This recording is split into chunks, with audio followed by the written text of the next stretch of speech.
Hi, how are you today? You okay? I hope so.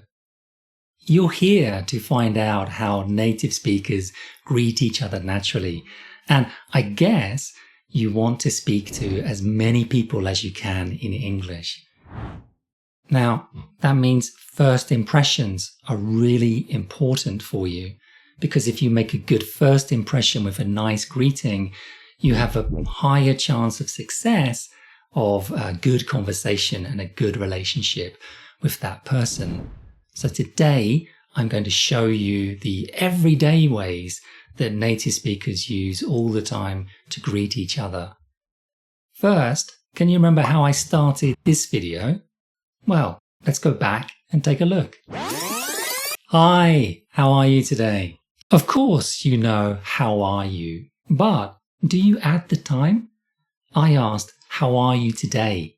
Adding the time makes it sound more personal, it makes it friendlier. There are other ways we can do it. Let's take a look. Hey, how are you this morning? Hi, how are you this afternoon? Hello, how are you this evening? And if you meet someone for the first time in this week, hello again, how are you this week? That's our first natural way to greet in English. It's easy, right? Just use how are you plus time. Next, I'm going to show you other natural ways you can greet in English. After that, I'll show you how to react to those natural greetings.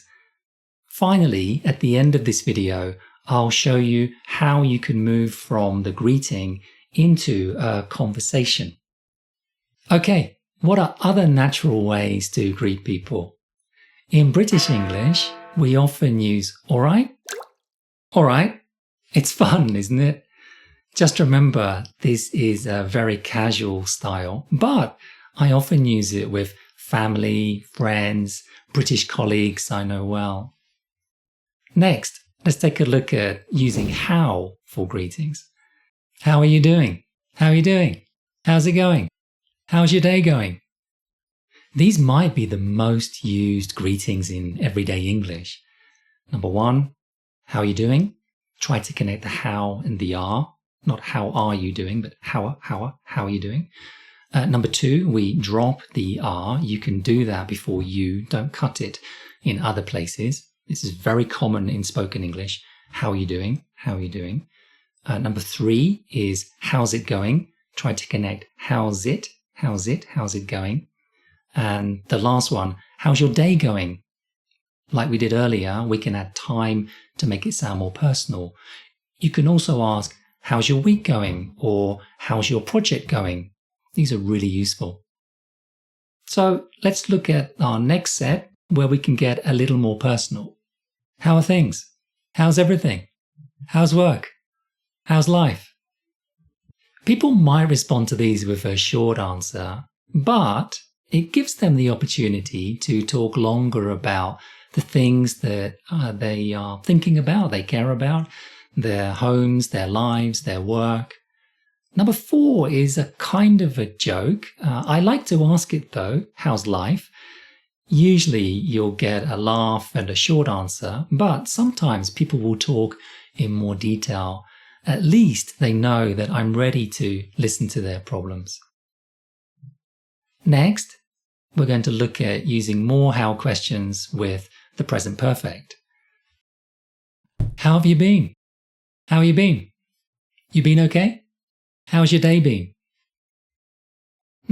What happened to have in number two and number three? Well, it's been cut. Again, this is very common in spoken English. We often cut words. So, how have you been becomes how you been, and have you been okay becomes you been okay? Please try using it. It's natural. Not formal, but natural. Those first three we want to use when we haven't seen someone for a while. It might have just been a couple of days, but it could be weeks, months, might even be years. At least have a little bit of time before you use those. The last one, number four, you want to ask in the afternoon. The good thing about all of these is they show that you are interested in the person. Now we're going to look at what questions. What's happening? What's been happening? What's going on? What have you been up to? Oh, they're fast, aren't they? I recommend that you practice repeating them as much as possible. Now, some people panic. People learning English panic when they get asked, what's happening? What's going on? Happening? There's nothing happening. Going on? What's going on? Nothing's going on. Well, don't panic. These are not so heavy. Let me show you how you can answer. What's been happening? Nothing much. What's going on? I've just been watching Netflix. What have you been up to? Oh, I bought some new shoes. So what's going on and what's happening? I'm just asking, tell me something. Talk about your topics. They can be anything. It doesn't have to be exciting or it doesn't have to be big. Any topic is fine in this case. Or you can just greet back like this. Hey, what's going on? Hi, you okay? It's kind of funny, but people often don't answer the greeting. It's like the old greeting. How do you do? How do you do? We don't give an answer. Or, what's up? What's up? You don't have to give an answer. Okay, that's how we answer what questions. Next, I'm going to show you how to answer, respond to the other greetings that we talked about. But just before that, if you're finding this useful, then please think about subscribing to this channel. My goal is to provide you with helpful, useful, practical English.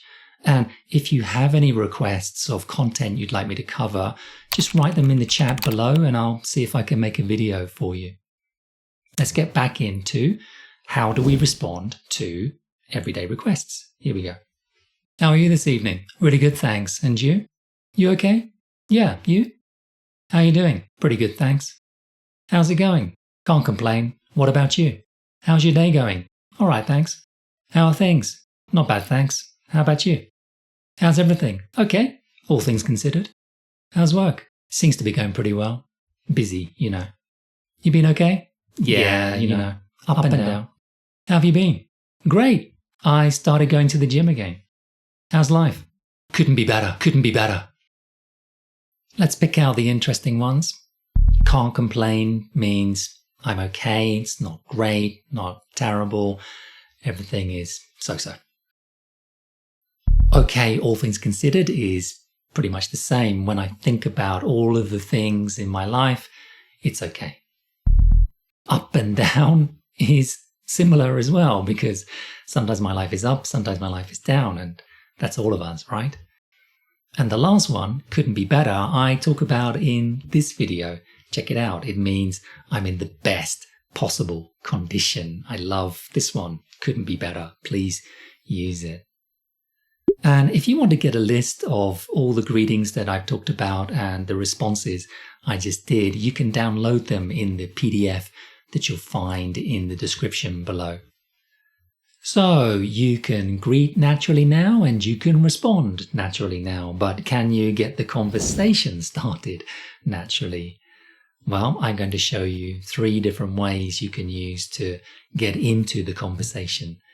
Your first choice is to complete the greeting and then to introduce a general topic.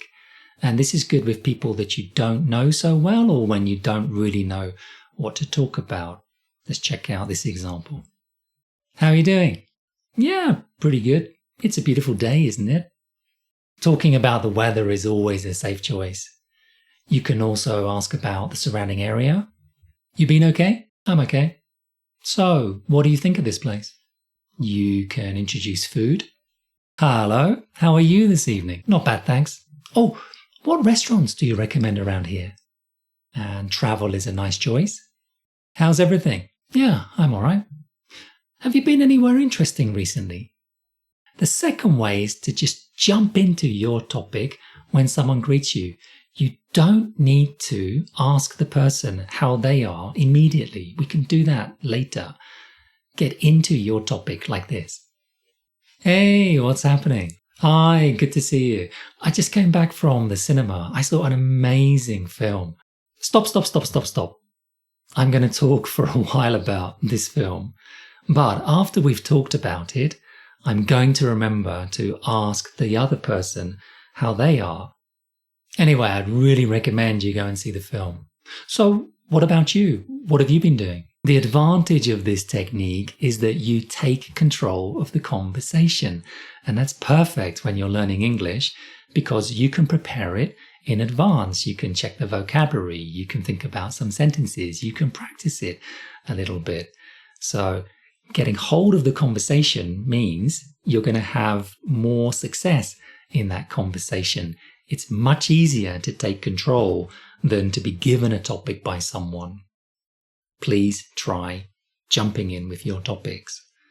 The third option is to react to the greeting and then immediately make a specific question. This is great because, again, you control the topic of discussion, like this. Good morning. How have you been? Couldn't be better, thanks. Oh, did you finish that project that you've been talking about? No, not yet. We ran into some problems and okay, now you can sit back and enjoy listening to the other person do all the talking.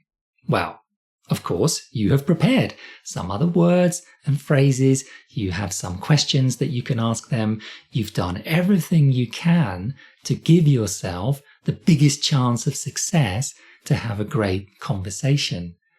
You can use techniques to become a better English speaker. So why don't you try adding to your techniques by clicking or tapping on this next video, and I will see you there.